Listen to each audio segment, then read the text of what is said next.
Well, what's up again there, guys? Brian here at 3TR, and welcome to episode 197 of my weekly Q&A show titled People's Questions. We are only 3 episodes away from hitting 200, and I'll need to come up with something big for that episode. Any ideas? So, we're going to jump right into you guys' questions, and we got a pretty standard issue from a lot of regulars, and I believe there's maybe 1 or 2 newbies this time around. So the first 2 questions come from JDS4696, who somehow always seems the first one to get his question answered. And you want to know, am I going to play Rise of the Tomb Raider when it comes out on PlayStation 4? Yes, absolutely. I was a really big fan of the reboot of Tomb Raider, and I've even gone on record multiple times saying I actually enjoyed this a lot more than the Uncharted franchise. Whether or not it's going to hold up now that I've seen a little bit more of Uncharted 4, only time will tell. But yeah, I've gone to full lengths to not be spoiled by Rise of the Tomb Raider, despite the fact that it's already been reviewed and talked about online. So yeah, I will absolutely pick this up. In fact, if I can get the limited edition for PlayStation 4, I will do that as well. And your next question is, do I think Just Cause will be any good? I don't know. I mean, reviews of it have said it's pretty mediocre. I've never actually played any of the Just Cause games, so I can't really speak from experience. But just from what I've seen of the game, it just doesn't look like the type of game that I would really be too into for the most part. I think it's just one of those games you might play once, then you won't play it again. The next 3 questions come from Santiago Scarpino, and you want to know, who to win in a fight between the Flash, Wally West, and Quicksilver? Oh, buddy. I'm flattered you would even put Flash and Quicksilver in the same sentence. It's cute, but there's no way Quicksilver can beat the Flash in any disregard. I mean, don't get me wrong. Quicksilver is fast enough to slow down time, and he can move faster than the speed of sound, but even the weakest Flash, which I can't think of what his name was, can run as fast as the speed of light. And with the Speed Force, they can all at least have the power to time travel, and they can use the Infinite Mass Punch, which is devastatingly powerful. So, don't get me wrong, Quicksilver in X-Men: Days of Future Past, complete and total badass, but you can't compare him to the Flash, even though he really is the closest thing that the Marvel franchise has to a Flash. Your next question is, have I watched Sword Art Online? No, I've never actually heard of it, so no. And the next question is, which is the best and worst Final Fantasy without counting 10 and 13? Oh, that's cheating. Okay, well, if I can't pick 10 and 13, I guess my second favorite would obviously have to be Final Fantasy VII. And I guess the second worst, I don't know, it would have to be a dead tie between 11 and 14, because I really don't think Final Fantasy works as an online-only MMO. So, those 2. Next question comes from Nick the Ninja, and you want to know, who is my favorite villain? Well, since you didn't specify exactly which type of villain, I'll just list my favorite for comics, movies, and video games. In terms of comics, it's always going to be the Joker, hands down, no one even comes close. In terms of movies, as much as I was very impressed with Heath Ledger's portrayal of the Joker, I gotta go with Robert Patrick's portrayal as the T-1000 in Terminator 2. The guy is just intimidating. I mean, it's like the less he talks, the scarier he is. And in terms of video games, I know you mentioned Sephiroth, but I would have to say my favorite villain has to be Seymour from Final Fantasy X. There's just something about that guy that rubbed me off the first time I met him, and I was like, and even Titus acknowledges too, so I was kind of surprised that there was a character who was thinking the exact same thing that I did at the first time I encountered him. And the fact that you fight him 4 different times, I mean, I don't even think there's any boss I can think of in Final Fantasy that you encounter that many times, and he just gets harder and harder as many times as you encounter him. So I gotta go with Seymour from Final Fantasy X.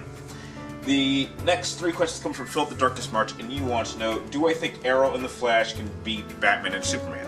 No, of course not. I mean, don't get me wrong. I mean, Oliver and Barry are great friends, but Batman and Superman are the world's finest. I mean, come on, how can you beat that? Batman is the brain, Superman's the muscle, so unless Oliver's got some kryptonite lying around, I don't think he's going to have much of a chance against Superman. And trust me, even though Batman is not nearly as fast as the Flash, Batman has proven multiple times you don't need to be as fast as someone to take the Flash down. I mean, Deathstroke has taken the Flash down numerous times using his own speed against him, and as cool as Oliver is, he's not the combatant that Batman is, hands down.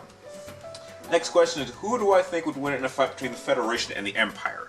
Well, since the Empire is run by a bunch of idiots who weren't smart enough to put some defenses around a small nuclear exhaust vent that's not even 2 meters wide, I have to say the Dread Federation would absolutely dominate the Empire. I mean, despite the fact that, you know, the Empire is filled with stormtroopers who obviously can't hit anything, and despite the robots being stupid, there are some really, really powerful robots that even the Jedi had trouble with over the course of the Clone Wars, despite the fact that the Clone Wars was a, you know, it was a manipulative war. It wasn't real for the most part because Palpatine was controlling both sides. But yeah, the Dread Federation would absolutely dominate the Empire, hands down. That's probably why Palpatine ordered to be shut down at the end of Revenge of the Sith, because he thought it might be a threat. Next question is, who is my favorite Transformer? Yours is Hot Rod, which is cool. But I gotta go with the classic, Optimus Prime. I mean, you can't really get any better than him. I mean, I know he's probably most people's answers, but he is the leader of the Autobots for a reason. The next 3 questions come from Market Main, and I believe you're Mark Main. I think you changed your name a little bit. And you want to know, will I start viewing WWE once Royal Rumble comes around? Well, I watch it, yes, of course. I watch it every year. I mean, that's the only time WWE even gets remotely interesting. Will I do videos on it? Probably not. I'm not a big enough professional wrestling fan to really talk about it in a popular, in a informative way. So, yeah. Next question is Ant-Man versus Atom. I think Ant-Man's got it. I mean, the Atom is powerful, but I think the fact that Ant-Man can actually make things bigger or small gives him a little bit of an advantage. And the smaller he is, the more powerful he is. So I think Ant-Man can take down the Atom. And this question has come up twice, and I don't quite understand what you mean by this question, but is it over? Don't know what that means, so I don't know what's over. Let's see, the next set of questions come from Matthew Vader, which I believe is the first newbie of the episode, so welcome to the show.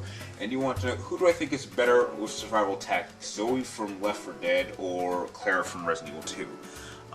Well, this is a little bit of a biased opinion because I've never played Left 4 Dead, so I don't know who Zoe is, so I gotta go with Claire Redfield because she did survive Raccoon City, and she did survive Code Veronica, and she just recently was able to help take down Wesker's sister Alex, so I gotta go with Claire.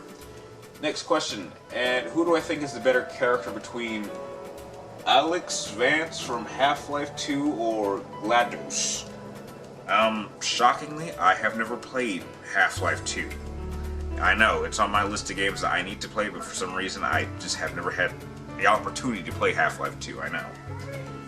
Next question comes from FBomb108, and you want to know, have I played Fatal Frame, and if so, how do I think it holds up to Resident Evil? No, I have not played Fatal Frame. If there's any game that I think holds up, if not exceeds Resident Evil, it would be Dead Space. I mean, I like the newer versions of Resident Evil. I mean, I understand the originals have their fan base, but I think Dead Space is a much better game than Resident Evil in virtually almost every single way, except for characters, for the most part.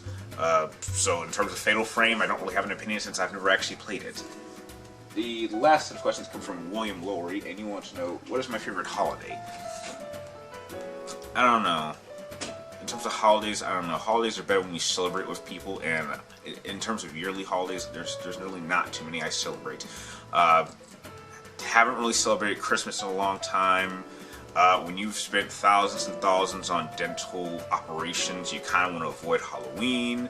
As much as St. Patrick's Day, you know, it involves my favorite color, green. No one has the balls to pinch me. And my birthday is hit and miss. It depends if I'm doing anything. If I get a chance to visit my brother, then that probably will be the highlight of my year. But if not, then it'll just be another day that I'll forget about. So can't really pick any holidays simply because I've not really had a lot of opportunities these past few years to actually celebrate with anybody. So can't really pick one. Next question is, are there any other James Bond games besides GoldenEye that I like? Of course. I liked Nightfire for the PlayStation 2. I liked Agent Under Fire for the PlayStation 2. Despite the movie kind of sucking, I did like Quantum of Solace. I thought it was a pretty workable James Bond movie. I mean, game. And I know there was another one that had Daniel Craig in it. I'm trying to think, it was like Blood Diamond or something. I thought that was pretty good as well. So there are those 007 games I do like. Your next question is, and the last question of the episode is, are there any historical periods that I would like to see get explored more in video games that haven't been frequently used? Oh yes, I would love to see a Call of Duty style game for World War I. I think the battle tactics of World War I are very, very different, and you really can't play that type of war in a Call of Duty fashion, because World War I was fought, usually it was a long battle of attrition, and it involved a lot of trench warfare. But I think that the hazards would make it challenging. I mean, not needing to, having to cross no man's land, exposing yourself, dealing with mustard gas, and then having to deal with your enemies as they're gradually moving their lines towards you, and you kind of having to hold your position. I think that would definitely be a very interesting game to test out in the first-person setting. But I don't think any game developers want to take that on simply because it is so limiting, because that's really how battle during World War I was played. And for that, those are all the questions you guys sent for this particular episode. I'd like to thank all of you guys for making this episode possible. If you guys have any more questions you'd like me to answer in episode 198 next Friday, be sure to type them in the comments down below to make sure you get them into me before next Wednesday, before I start filming this. And like always, thank you guys for watching. You're awesome, and I will see you next time.